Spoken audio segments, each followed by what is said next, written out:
बंधुगण देखंतु वर्तमान आम डिस्कसन करवा +3 first semester Odia honours question देखंतु ओडिया ऑनर्स रे देखंतु सबु ब्लॉक रु क्वेश्चन आसीबो सबु ब्लॉक रु क्वेश्चन आसीबो आ देखंतु 4टी क्वेश्चन आपन को करबा पई पड़िबो 8टी क्वेश्चन आसीबो किंतु 4टी क्वेश्चन रो उत्तर देबा पई पड़िबो एग्जाम रे। तो वर्तमान आम डिस्कसन करबा देखंतु 2टी ब्लॉक रे देखंतु पंचसखा मानक विषय रे अछि। देखंतु पंचसखा मानकर दार्शनिक हेउछंती देखंतु बलराम दास, जगन्नाथ दास, अच्युतानंद दास, तापरे जसवंत दास और शिशु अनंत दास। तो वर्तमान यही वीडियो रे हम डिस्कशन करिबा बलराम दासंक द्वारा कौन कौन रचित होईची से कौन कौन रचना करिथिले ता संपर्क जदि क्वेश्चन आसे ताहले आपण माने कौन करिवे ए संपर्क रे वर्तमान डिस्कशन करिबा। और जदि क्वेश्चन भी आसीबो तो किपरि भाबे आसीबो ए संपर्क रे मध्य आमे फुल डिस्कशन करिबा एही वीडियो माध्यम रे। तो लॉन्ग क्वेश्चन हेउची देखंतु बलराम दासंक द्वारा रचित ओडिया साहित्य संपर्क रे आलोचना करो।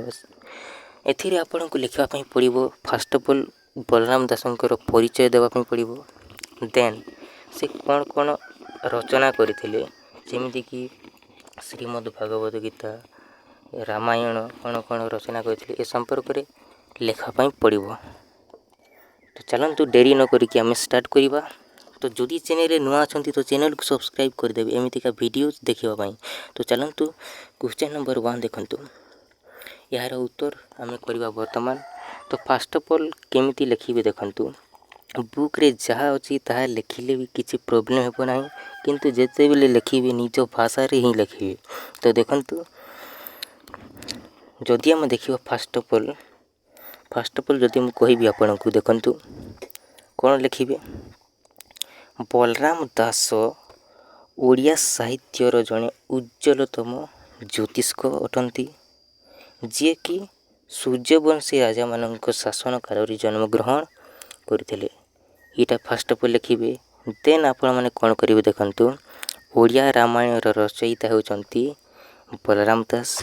आ ए बलराम दास गजपति महाराजा प्रताप रुद्र देवंक समय रे जीवित थिले। आ देखंतु महाराजा प्रताप रुद्र देव 1497 रु 1541 होची एटा महाराजा गजपति प्रताप रुद्र देवंक तांकर समय। जदि आमे देखिबा बंधुगण अच्युतानंद को उदय कहानी अनुसार बलराम दास केबे जन्म ग्रहण करथिले देखंतु 1484 रे जन्म ग्रहण करथिले। आ आर्त बल्लभंक बटो अवकाश अनुसार जदि आमे देखिबा बलराम दासंकर जन्म केबे होइतिला देखंतु 1472 रे जन्म ग्रहण करथिले। तो देखंतु मने रखबे एथुर शॉर्ट क्वेश्चन भी आसी जिवो जे उदय कहानी रो रचयिता किए। तो आपण माने कोन करिवे अच्युतानंद दास करिवे।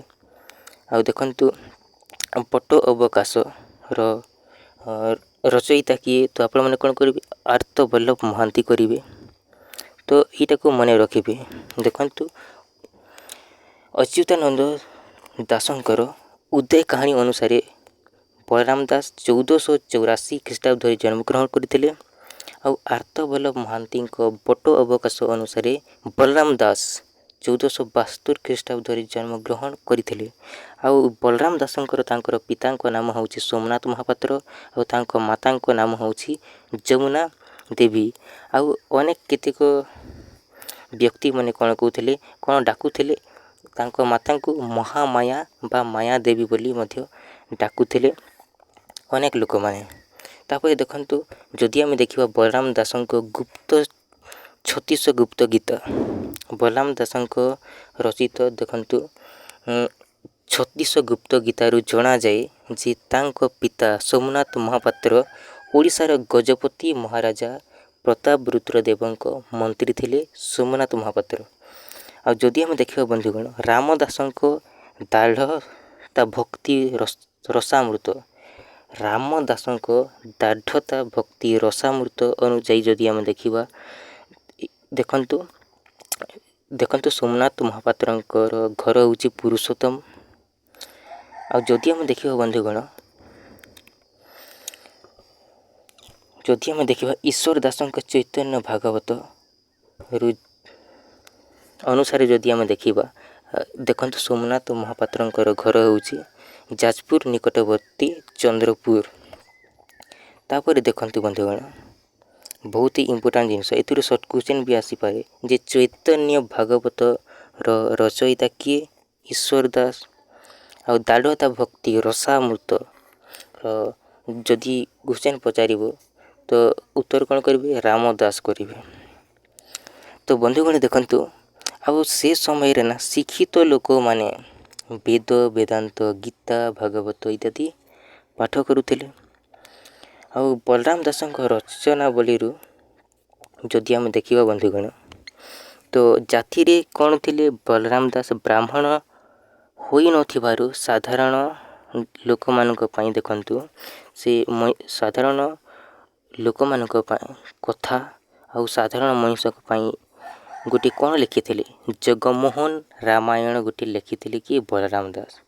ଆଉ ଏହା ବ୍ୟତୀତ ଆଉ ଅନ୍ୟାନ୍ୟ ବହୁତ ସାରା ରଚନା କରିଥିଲେ। ଆଉ ନିଜକୁ ଶୂଦ୍ରମୁନି ବୋଲି ସେ ଉଲ୍ଲେଖ କରିଥିଲେ, ନିଜକୁ ଶୂଦ୍ରମୁନି ଭାବେ ସେ ପରିଚିତ କରିଥିଲେ। ଆଉ କେତେକ ଯଦି ଆମେ ଦେଖିବା ଆଉ ଅନ୍ୟ କେତେକ ଗ୍ରନ୍ଥରେ ନା ଦେଖନ୍ତୁ, ମୁହିଁ ପାପୀ ବିଶେଷ ଶୂଦ୍ରଜନି ବୋଲି ତାଙ୍କ ରଚନାରେ ଉଲ୍ଲେଖ ଥିବାରୁ ସେ ଜାତିରେ ଶୂଦ୍ର ଥିଲେ ବୋଲି କୁହାଯାଇଛି। ଆଉ ଯଦି ଆମେ ଦେଖିବା ବନ୍ଧୁଗଣ, ବଳରାମ ଦାସଙ୍କ ଗୋଟିଏ ଲୌକିକ ରଚନାରୁ ଜଣାଯାଏ ଯେ ରଥଯାତ୍ରା ସମୟରେ ନା ବଳରାମ ଦାସଙ୍କୁ ବ୍ରାହ୍ମଣମାନେ ଧିକ୍କାର କରିଥିଲେ। ଆଉ ଗଜପତି ପ୍ରତାପରୁଦ୍ର ଦେବ ମଧ୍ୟ ଧିକ୍କାର କରି କହିଥିଲେ। ଆଉ ଯଦି ଆମେ ଦେଖିବା ବନ୍ଧୁଗଣ, ଆଉ ରଥକୁ ସେମାନେ ଅଟକେଇ ଦେଇଥିଲେ। ଆଉ ଦେଖନ୍ତୁ, ଏ ଜାତିର ବଡ଼ ଠାକୁରକୁ ଅଟକେଇ ଦେଇଥିଲେ। ରଥ ତ ଗଡ଼ିଲାନି, ରଥ କେମିତି ଯିବ? ସେମାନେ ଅଟକେଇ ଦେଇଥିଲେ।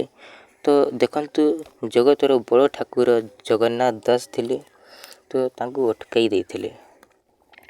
ତ ଦେଖନ୍ତୁ ଜଗନ୍ନାଥ ଦାସ କ'ଣ କଲେ ନା, ଦେଖନ୍ତୁ ଜଗନ୍ନାଥ କ'ଣ କଲେ? ସେ ରଥ ଛାଡ଼ି ଭକ୍ତ ବଳରାମ ଦାସଙ୍କ ରଥକୁ ଚାଲିଗଲେ। ଆଉ ଯଦି ଆମେ ଦେଖିବା ବନ୍ଧୁଗଣ, ବଳରାମ ଦାସ ଶୂଦ୍ର ହୋଇ ମଧ୍ୟ ବ୍ରାହ୍ମଣଙ୍କ ଠାରୁ ଜଗନ୍ନାଥ ଦାସଙ୍କ ଅଧିକ ନିକଟତର ଥିଲେ। ଏଇଟା ମନେ ରଖିବେ, ବହୁତ ଇମ୍ପୋର୍ଟାଣ୍ଟ ଜିନିଷ। ଆଉ ଦେଖନ୍ତୁ ବନ୍ଧୁଗଣ, ସବୁଠାରୁ ବହୁତ ଇମ୍ପୋର୍ଟାଣ୍ଟ ଜିନିଷ ହେଉଛି ପଞ୍ଚସଖା ଦାର୍ଶନିକ ବଳରାମ ଦାସ ଏ ଜାତିର ଶ୍ରେଷ୍ଠ ଠାକୁରଙ୍କୁ ନେଇ ଅଛୁଆଁ ଭକ୍ତ କବି ଦୁଆରେ ଛିଡ଼ା କରିଦେଇଥିଲେ।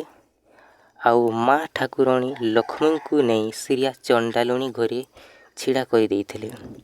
ଆଉ ଲକ୍ଷ୍ମୀ ପୁରାଣରେ ଏହି ଜାତି ପ୍ରଥାକୁ ନେଇ ସେ ଗୋଟିଏ ବିଦ୍ରୋହର ବାର୍ତ୍ତା ରଖି ଗଲେ। ଆଉ ଯଦି ଆମେ ଦେଖିବା ବନ୍ଧୁଗଣ, ମା ଲକ୍ଷ୍ମୀ ଏଇ ଜାତିର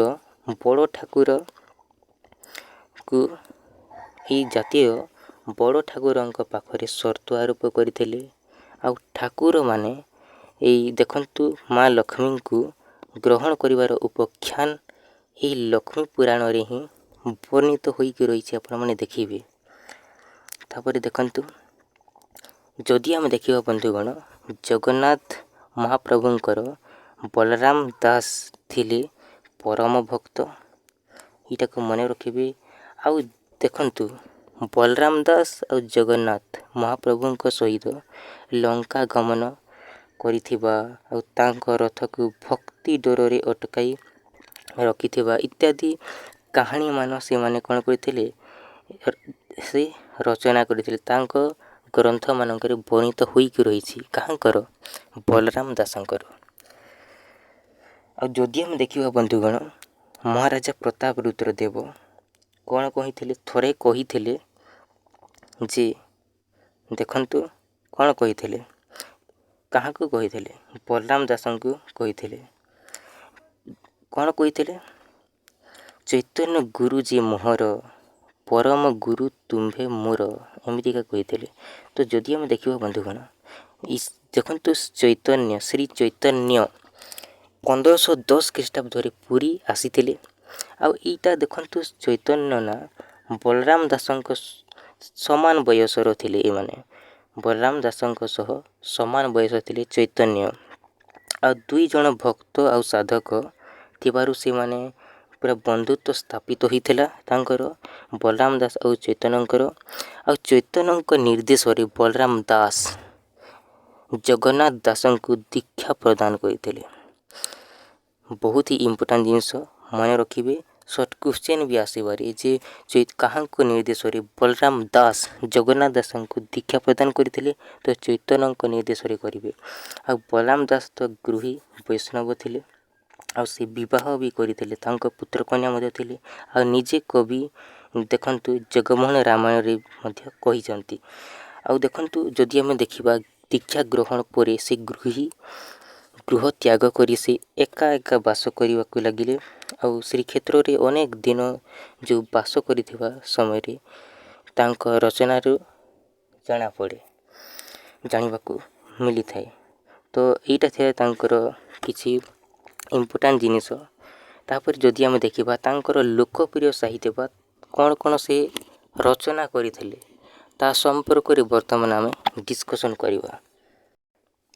ବନ୍ଧୁଗଣ ଦେଖନ୍ତୁ, ଯଦି ଆମେ ଦେଖିବା ବଳରାମ ଦାସ କଥା, ତ ବଳରାମ ଦାସ ବହୁତ ଗ୍ରନ୍ଥର ରଚୟିତା ଥିଲେ, ଅନେକ ଗ୍ରନ୍ଥର ସେ ରଚୟିତା ଥିଲେ।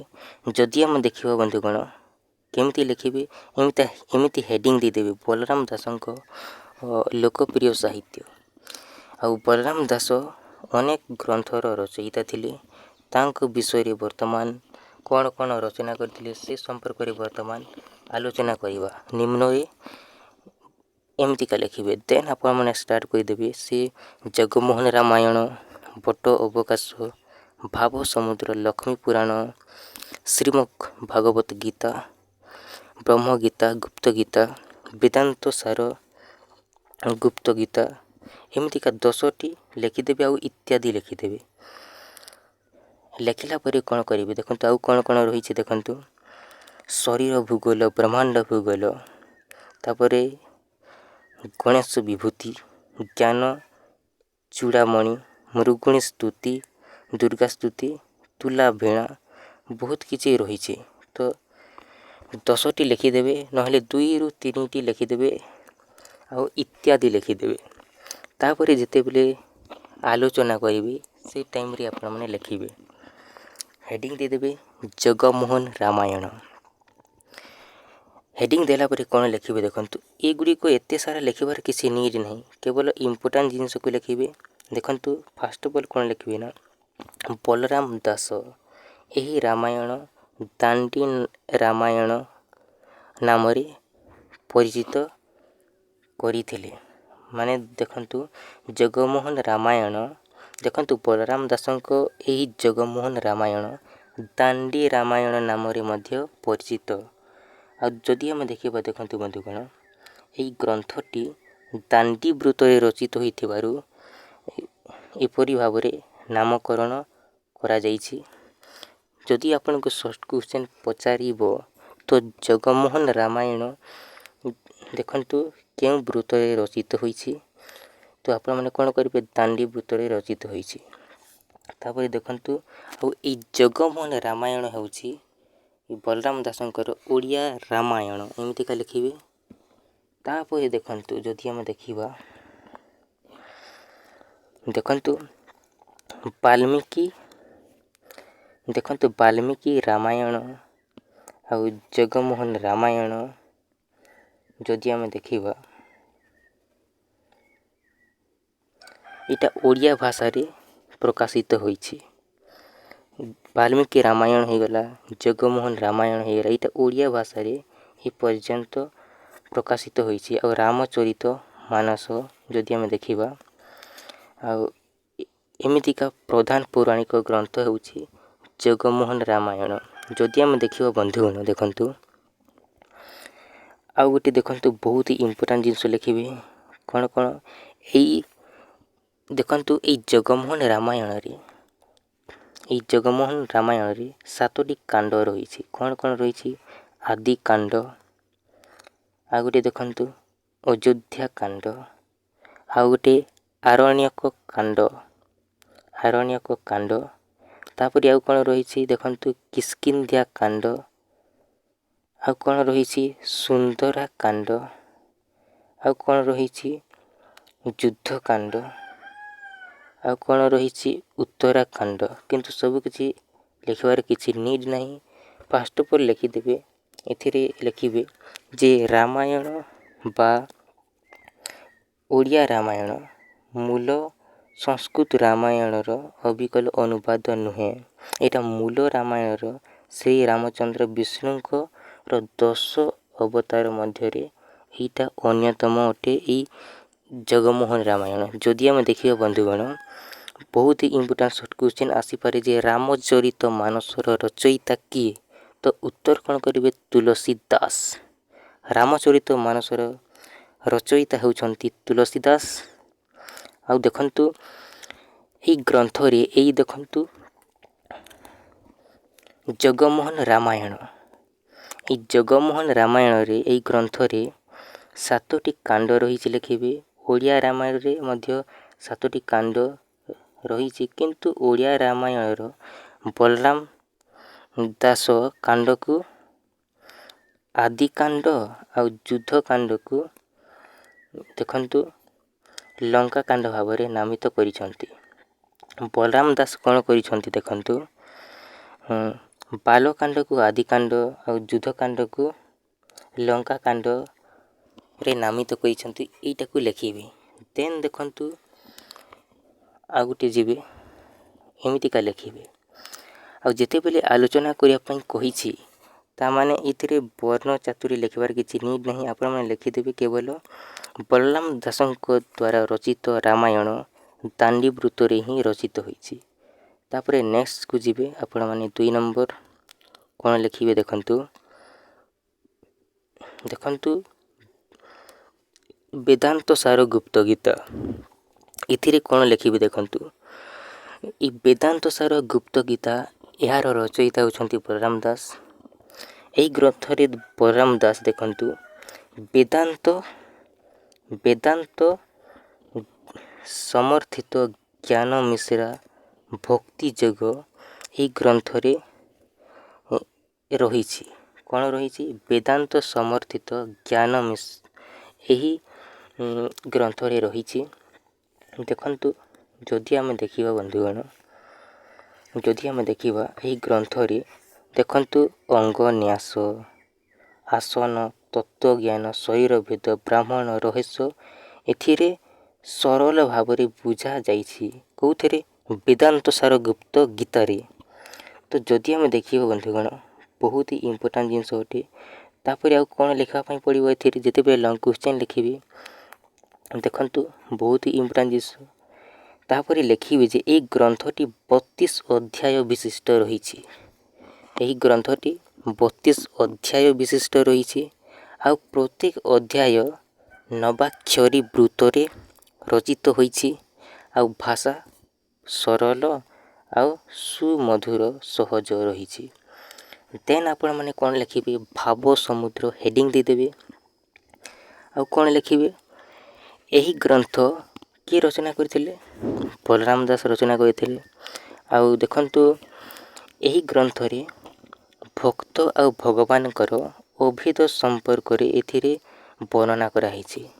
ଭଗବାନ ଆଉ ଭକ୍ତମାନଙ୍କର ଅଭେଦ ସମ୍ପର୍କରେ ଏଥିରେ ରୂପ ପ୍ରଦାନ କରାହେଇଛି ଭାବ ସମୁଦ୍ରରେ। ଯଦି ଆମେ ଦେଖିବା ବନ୍ଧୁଗଣ, ଭାବ ସମୁଦ୍ର ଗ୍ରନ୍ଥ କେତୋଟି ପଦ ବିଶିଷ୍ଟ? 784 ପଦ ବିଶିଷ୍ଟ ରହିଛି ଭାବ ସମୁଦ୍ରର ଗ୍ରନ୍ଥରେ। ଆଉ ଭାଷା ପୁରା ସହଜ ଆଉ ସରଳ ଭାବରେ ଅଛି। ଯଦି ଆମେ ଦେଖିବା ବନ୍ଧୁଗଣ, ଏତିକି ଲେଖିବା ପାଇଁ ପଡ଼ିବ। ତାପରେ ନେକ୍ସଟ ହେଡ଼ିଂ ଦେଇଦେବେ। କ'ଣ ଦେବେ? ବଟ ଅବକାଶ। ଏଥିରେ କ'ଣ ଲେଖିବେ ଦେଖନ୍ତୁ, ଫାଷ୍ଟ ଅଫ୍ ଅଲ୍ ଲେଖିବେ ଏ ଗ୍ରନ୍ଥକୁ କିଏ ରଚନା କରିଥିଲେ? ବଳରାମ ଦାସ ରଚନା କରିଥିଲେ। ତ ବଳରାମ ଦାସଙ୍କ ବଟ ଅବକାଶ ଗ୍ରନ୍ଥରେ ଦେଖନ୍ତୁ ନୀଳାଚଳ ନାଥ ଜଗନ୍ନାଥଙ୍କର ଅବକାଶ ଆଉ କବିଙ୍କର ଲଙ୍କା ଦର୍ଶନ ଏଥିରେ ବର୍ଣ୍ଣିତ ହୋଇଛି ଲେଖିବେ। ଦେନ୍ ଆପଣମାନେ କ'ଣ କରିବେ? ଏହି ଗ୍ରନ୍ଥ କ୍ଷୁଦ୍ର ଆକାର ବିଶିଷ୍ଟ ଅଟେ।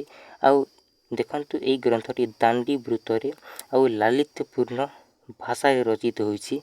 କେଉଁଟା ବଟ ଅବକାଶ ଗ୍ରନ୍ଥଟି ଲାଳିତ ପୂର୍ଣ୍ଣ ଭାଷାରେ ଆଉ ଦାଣ୍ଡି ବୃତ୍ତରେ ରଚିତ ହୋଇଛି ଆଉ ଏହି ଗ୍ରନ୍ଥଟି କ୍ଷୁଦ୍ର ଆକାର ବିଶିଷ୍ଟ ଅଟେ। ଯଦି ଆମେ ଦେଖିବା ବଳରାମ ଦାସଙ୍କର ବ୍ରହ୍ମାଣ୍ଡ ଭୂଗୋଳ କଥା ଏମିତିକା ହେଡ଼ିଂ ଦେଇଦେବେ, ଦେନ୍ ଆପଣମାନେ ଲେଖିବେ ବଳରାମ ଦାସଙ୍କ ବ୍ରହ୍ମାଣ୍ଡ ଭୂଗୋଳ ଗ୍ରନ୍ଥରେ ଦେଖନ୍ତୁ ବଳରାମ ଦାସଙ୍କ ବ୍ରହ୍ମାଣ୍ଡ ଭୂଗୋଳ ଗ୍ରନ୍ଥ ଗୋଟିଏ ତାତ୍ତ୍ୱିକ ଟୀକା ଗ୍ରନ୍ଥ ଅଟେ। ଦେଖନ୍ତୁ ସଂସ୍କୃତ ଟୀକା ତଥା ଦେଖନ୍ତୁ ଜଗନ୍ନାଥ ଦାସଙ୍କ ଭାଗବତର ଶତାଧିକ ପଦର ତାତ୍ତ୍ୱିକ ଆଲୋଚନା ଏହି ବ୍ରହ୍ମାଣ୍ଡ ଭୂଗୋଳରେ ଦେଖିବାକୁ ମିଳେ। ଏମିତିକା ଲେଖିବେ। ଆଉ ଦେଖନ୍ତୁ ଏଥିରେ ଯଦି ଆମେ ଦେଖିବା ବନ୍ଧୁଗଣ ତ ଏଥିରେ ଆଉ କ'ଣ ଲେଖିବେ, ଏହି ଗ୍ରନ୍ଥଟି 84 ସଂଖ୍ୟା ବିଶିଷ୍ଟ ଅଧ୍ୟାୟ ରହିଛି। ଗ୍ରନ୍ଥଟିର ଅଧ୍ୟାୟ ସଂଖ୍ୟା ହେଉଛି 84। ଆଉ ଦେଖନ୍ତୁ ଭାଗବତ ବାଣୀ ବା ନବାକ୍ଷରୀ ବୃତ୍ତରେ ରଚିତ ହୋଇଛି ବ୍ରହ୍ମାଣ୍ଡ ଭୂଗୋଳ। ଦେଖନ୍ତୁ ଭାଗବତ ବାଣୀ ବା ନବାକ୍ଷରୀ ବୃତ୍ତରେ ରଚିତ ହୋଇଛି ଏ ବ୍ରହ୍ମାଣ୍ଡ ଭୂଗୋଳ। ଜଗନ୍ନାଥ ଦେଖନ୍ତୁ ବଳରାମ ଦାସଙ୍କର ଏହି ବ୍ରହ୍ମାଣ୍ଡ ଭୂଗୋଳ ଏହି ଗ୍ରନ୍ଥଟି ଆଉ ଭାଷା ସରଳ ଆଉ ଶ୍ରୁତି ମଧୁର ଅଟେ। ଯଦି ଆମେ ଦେଖିବା ବନ୍ଧୁଗଣ ନେକ୍ସଟ କ'ଣ ରହିଛି ଆଉ ଶ୍ରୀମଦ୍ ଭାଗବତ ଗୀତା। ଯଦି ଆମେ ଦେଖିବା ଶ୍ରୀମଦ୍ ଭାଗବତ ଗୀତା କଥା ତ ଏଇଟା ବଳରାମ ଦାସଙ୍କ ଦ୍ୱାରା ରଚିତ ଶ୍ରୀମଦ୍ ଭାଗବତ ଗୀତା। ଏଥିରେ ଗୀତା ସଂସ୍କୃତରେ ରଚିତ ହୋଇଛି। ଲେଖିବେ ଗୀତାଟି ସଂସ୍କୃତରେ ରଚିତ ହୋଇଛି ଆଉ ଗ୍ରନ୍ଥର ଶେଷରେ କବି ବଳରାମ ଦାସ ଗୀତାବକାଶ ନାମକ ଗୋଟିଏ ଅଧ୍ୟାୟ ଯୋଗ କରିଛନ୍ତି। ଲେଖିବେ ଆଉ ଏଥିରେ ସେ ନିଜ ଜୀବନରେ ଘଟିଥିବା ଗୋଟିଏ କାହାଣୀ ବର୍ଣ୍ଣନା କରିଛନ୍ତି। ଲେଖିବେ ତାପରେ ଦେଖନ୍ତୁ ନେକ୍ସଟ ଆଉ କ'ଣ ଲେଖିବେ। ଯଦି ଆମେ ଦେଖିବା ବନ୍ଧୁଗଣ ଯଦି ଆମେ ଦେଖିବା ପରବର୍ତ୍ତୀ ଲକ୍ଷ୍ମୀ ପୁରାଣ, ଏଇଟାକୁ କିଏ ରଚନା କରିଥିଲେ? ଲକ୍ଷ୍ମୀ ପୁରାଣ ବଳରାମ ଦାସ। ବଳରାମ ଦାସଙ୍କର ଲକ୍ଷ୍ମୀ ପୁରାଣ ଗ୍ରନ୍ଥଟି ପୁରା ଲୋକପ୍ରିୟ ଅଟେ। ଆଉ ଏହି ଗ୍ରନ୍ଥ ଅନୁସାରେ ଯଦି ଆମେ ଦେଖିବା ଓଡ଼ିଶାର ଘରେ ଘରେ ମାଣବସା ଦିନ ମାଣ ନିକଟରେ ଏହି ଗ୍ରନ୍ଥ ପାଠ କରାଯାଇଥାଏ। ଯଦି ଆମେ ଦେଖିବା ବନ୍ଧୁଗଣ ଲକ୍ଷ୍ମୀ ପୁରାଣ ଗ୍ରନ୍ଥର ଆରମ୍ଭ ହୋଇଛି ଦେଖନ୍ତୁ ମା ଲକ୍ଷ୍ମୀଙ୍କର ବନ୍ଦନାରେ ହିଁ ଆରମ୍ଭ ହୋଇଛି। ଯଦି ଆମେ ଦେଖିବା ନିଜର ପୂଜା ବିଧି କିପରି ପାଳିତ ହେଉଛି ଏହା ଜାଣିବା ପାଇଁ ଦେଖନ୍ତୁ ଲକ୍ଷ୍ମୀ ଗୋଟିଏ ମାର୍ଗଶିର ଗୁରୁବାର ଦିନ ଅତି ପ୍ରତୀଷରୁ ମାନେ ସକାଳୁ ବାହାରିଛନ୍ତି। ଏ ସମ୍ପର୍କରେ ଏହି ଲକ୍ଷ୍ମୀ ପୁରାଣରେ ବର୍ଣ୍ଣନା କରାହୋଇଛି। ଏଥିରେ ବର୍ଣ୍ଣିତ ହୋଇଛି। ଏଥିରେ ଆଉ କ'ଣ ଲେଖା ପାଇଁ ପଡ଼ିବ ଦେଖନ୍ତୁ ବହୁତ ଇମ୍ପୋର୍ଟାଣ୍ଟ ଜିନିଷ। ଦେଖନ୍ତୁ ଶାରଳା ଦାସଙ୍କ ଲକ୍ଷ୍ମୀ ନାରାୟଣ ବଚନିକାର ପ୍ରଭାବ ଏହି ଲକ୍ଷ୍ମୀ ପୁରାଣରେ ଏଥିରେ ମଧ୍ୟ ଅନୁଭୂତ ହୋଇଥାଏ। ଯଦି ସର୍ଟ କ୍ୱେଶ୍ଚନ୍ ପଚାରିବ ଯେ ଲକ୍ଷ୍ମୀ ନାରାୟଣ ବଚନିକାର ରଚୟିତା କିଏ ତ ଉତ୍ତର କ'ଣ କରିବେ? ଶାରଳା ଦାସ କରିବେ। ଆଉ ଲକ୍ଷ୍ମୀ ନାରାୟଣ ଯଦି ମୁଁ କହିବି ଦେଖନ୍ତୁ ଲକ୍ଷ୍ମୀ ପୁରାଣ କଥା ଯଦି ମୁଁ କହିବି ଏ ଲକ୍ଷ୍ମୀ ପୁରାଣର ପ୍ରଭାବ ଏ ଲକ୍ଷ୍ମୀ ନାରାୟଣ ବଚନିକାର ପ୍ରଭାବ ମଧ୍ୟ ଏଥିରେ ରହିଛି। ଆଉ ଏ ଲକ୍ଷ୍ମୀ ପୁରାଣ ଗ୍ରନ୍ଥଟି ବହୁତ ହିଁ କ୍ଷୁଦ୍ର ଅଟେ ଆଉ ଏହାର ଭାଷା ସରଳ ଅଟେ। ତାପରେ କ'ଣ ଲେଖିବେ କାନ୍ତ କୋଇଲି। ଯଦି ଆମେ ଦେଖିବା କାନ୍ତ କୋଇଲି କଥା ତ ଏଥିରେ କ'ଣ ଲେଖିବେ ବଳରାମ ଦାସଙ୍କର କାନ୍ତ କୋଇଲି। ଦେଖନ୍ତୁ ରାବଣ ଦ୍ୱାରା ଅପହୃତା ସୀତା ନିଜର ଭିତରେ ବେଦନା ପ୍ରକାଶ କରି କହିଛନ୍ତି କୋଇଲି ଆଗରେ। ଏ ସମ୍ପର୍କରେ ଏଥିରେ ବର୍ଣ୍ଣନା କରାହେଇଛି। ଏମିତିକା ଲେଖିବେ। ଦେନ୍ ଆପଣମାନେ କ'ଣ ଲେଖିବେ ଦେଖନ୍ତୁ ବନ୍ଧୁଗଣ ତାପରେ କ'ଣ ଲେଖିବେ ଏହି ଗ୍ରନ୍ଥଟି ଏହି ଦେଖନ୍ତୁ କାନ୍ତ କୋଇଲି ଏହି କାନ୍ତ କୋଇଲି ଗ୍ରନ୍ଥଟି ଦେଖନ୍ତୁ କ ଅକ୍ଷରରୁ କ୍ଷ ଦେଖନ୍ତୁ କରୁ କ୍ଷ ଅକ୍ଷର କ୍ରମରେ ବା ଚଉତିଶା ରୀତିରେ ରଚିତ ହୋଇଛି କାନ୍ତ କୋଇଲି ଗ୍ରନ୍ଥଟି। ସର୍ଟ କ୍ୱେଶ୍ଚନ୍ ବି ଆସିପାରେ ଯେ କାନ୍ତ କୋଇଲି ଗ୍ରନ୍ଥଟି କେଉଁ ରୀତିରେ ରଚିତ ହୋଇଛି ତ ଆପଣମାନେ କ'ଣ କରିବେ କରୁ କ୍ଷ ପର୍ଯ୍ୟନ୍ତ କିମ୍ବା ଚଉତିଶା ରୀତିରେ କରୁ କ୍ଷ ଅକ୍ଷର କ୍ରମରେ କିମ୍ବା ଚଉତିଶା ରୀତିରେ କରିବେ। ଆଉ ଭାଷା ସରଳ ଅଟେ आउ जदि आम देखा बंधुगण आउ गोटे बहुत ही इम्पोर्टाट हेडिंग गोटे देखु बौला अध्याय। यहीटा भी देखु बलराम दासंकर बहुत ही क्षुद्र रचना अटे। ओडिशार सबु जगह यहाँ लोकप्रिय अटे। जदि आम देखा यही बलराम दासंकर बौला अध्याय ग्रंथ रे देखु बौला गाईर क्षुधित व्याघ्र कबलर मुक्ति ए संपर्क रे वर्णना कराई बौला अध्याय रे।